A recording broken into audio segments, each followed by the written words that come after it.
بسم اللہ الرحمن الرحیم۔ السلام علیکم دوستو، اردو فرمزہ میں خوش آمدید۔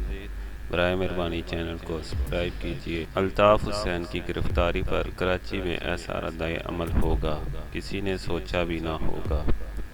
شہر قائد کے عوام کا زبردست رد عمل، خوف کے بادل چھٹ گئے۔ ایم کیو ایم کے قائد الطاف حسین کو لندن میں برطانوی پولیس نے گرفتار کر لیا۔ الطاف حسین پر پاکستان مخالف تقاریر سمیت دیگر الزامات عائد کیے گئے ہیں۔ ذرائع کا کہنا ہے کہ الطاف حسین کو لندن میں اس جرم میں 3 سے 6 سال تک قید سزا ہو سکتی ہے۔ حکومت پاکستان بھی الطاف حسین کی حوالگی کے لیے برطانوی حکومت سے مسلسل رابطے میں ہے۔ توقع کی جا رہی ہے کہ اس سلسلے میں کوئی بریک تھرو بھی ہو سکتا ہے۔ دوسری جانب الطاف حسین کی گرفتاری پر کراچی بھر میں عوام کا زبردست رد عمل سامنے آیا۔ ایم کیو ایم جس کی معمولی سی کال پر پورا کراچی شہر بند ہو جایا کرتا تھا، وہاں کے عوام کے ذہنوں اور دلوں سے خوف کے بادل چھٹ گئے اور پورا کراچی پرامن رہا۔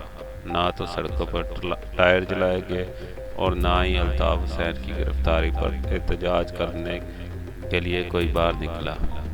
تجزیہ کار کراچی کے عوام کے اس رد عمل کو انتہائی مثبت قرار دے رہے ہیں۔ بالآخر کراچی میں بدتہوری اور سٹریٹ کرائم اور قتل عام کا کلچر ختم ہو گیا۔ عوام نے اب سکون کا سانس لیا ہے۔ اس میں پاک فوج، رینجرز سمیت دیگر سیکیورٹی اداروں کے کردار کو بھی نظر انداز نہیں کیا جا سکتا۔ سیکیورٹی اداروں کے جوانوں نے شہر کا امن بحال کرنے کے لیے جانوں کے نذرانے دیے اور ایک ناممکن نظر آنے والے کام کو ممکن کر دکھایا، اور عوام اب سکون سے زندگی گزار رہے ہیں۔ الطاف حسین کی گرفتاری پر سوشل میڈیا پر بھی عوام کا زبردست رد عمل دیکھنے میں آ رہا ہے اور کراچی میں پرسکونات پر خوشی کا اظہار کیا جا رہا ہے۔